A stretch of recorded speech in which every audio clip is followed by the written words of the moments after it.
This doesn't happen very often, but I've got a customer who dropped off a vhs-c tape. So they just dropped off the actual tape reels here. No housing. I'm not sure exactly what happened to it. I'm not sure how bad this project is, but I told her I'd take a look at it. It just looks like it ripped. It doesn't really look like it has sticky shed. It looks like maybe the adapter tore it up. So that's pretty normal. So we'll just do a quick splice on it, and then we'll move forward to getting this into another tape housing. We could just take another vhs-c apart and put it in there, and there's a little bit of mold that was growing on this, so I don't know. Let's see. We'll cut this bad part off. This wrinkle should still play. It's just gonna have some lines through it. So we'll cut it off right here. And then we'll cut this off just a straight line here as well. All right. And this doesn't have to be perfect. That part of the tape isn't gonna play well anyways. We're just going to just make sure that it can roll up. So I always put a little alcohol on the table. This is a polyurethane on this table, so alcohol will not eat through it. It's not water-based, it's oil-based, so this is the way this table was made was because of this.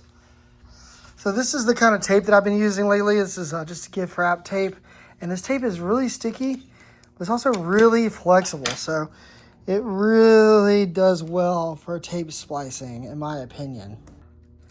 Doesn't need to be perfect. We got more problems here than the splice.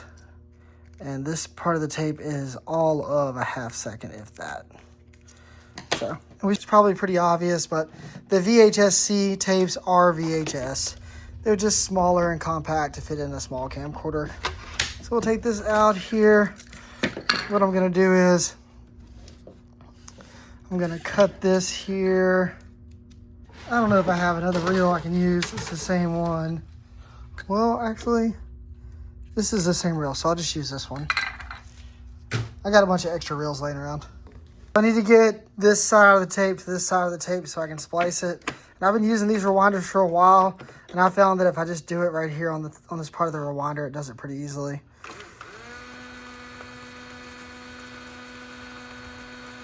You can also use a vhs-c housing and do it that way, but this rewinder is set up perfectly for it.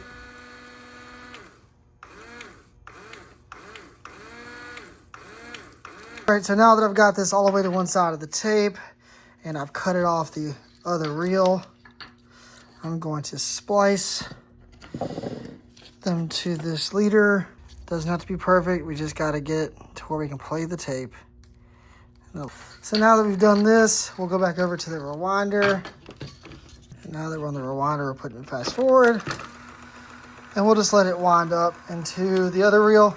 And I like to put my finger on this right here just to hold it down and make sure it gets wound up nice and tight.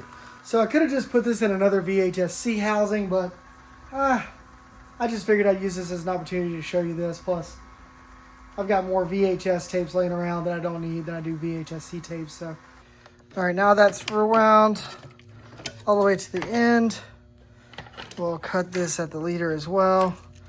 I like to leave a little bit of extra leader tape there. And this isn't perfectly wound up, but it will be when we're finished. So now we have the other side here. This one here has the leader all the way torn off. So we'll pull out that thing and we'll just put this on correctly. I hate doing this. I'm not good at it. But you can take out the old leader. I'm not good at this. My hands are too fat for it. But you put the leader tape on there like that, hold it in place, and then I try to just like drop it in there and then press it in. Now that leader's in. That actually wasn't that bad. I'm usually really terrible at that. Get some room there. Drop this one in. Everything sounds right, everything looks right. Okay, so we'll put this back on. There's that, flip it over. Go ahead and put this screw in. I like to turn it to the counterclockwise first, just so it catches correctly, and then spin it in clockwise. This doesn't really matter all that much, but sometimes it can help not strip it.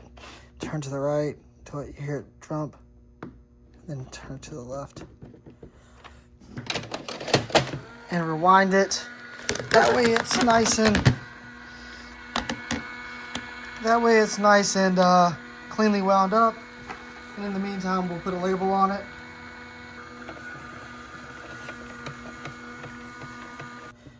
One, 3, 4, 7. Our tape is ready to go and be played in our VHS player. So it'll probably play better this way. I could have put it into another vhs-c housing and then put it in the adapter and play it that way. She was having trouble with her adapter. Now she'll be able to play her tape in her regular VCR. And also, we'll get a digital copy for her as well. That was a quick and easy one, guys. Check out this other video if you like this content, you want to see more stuff like it.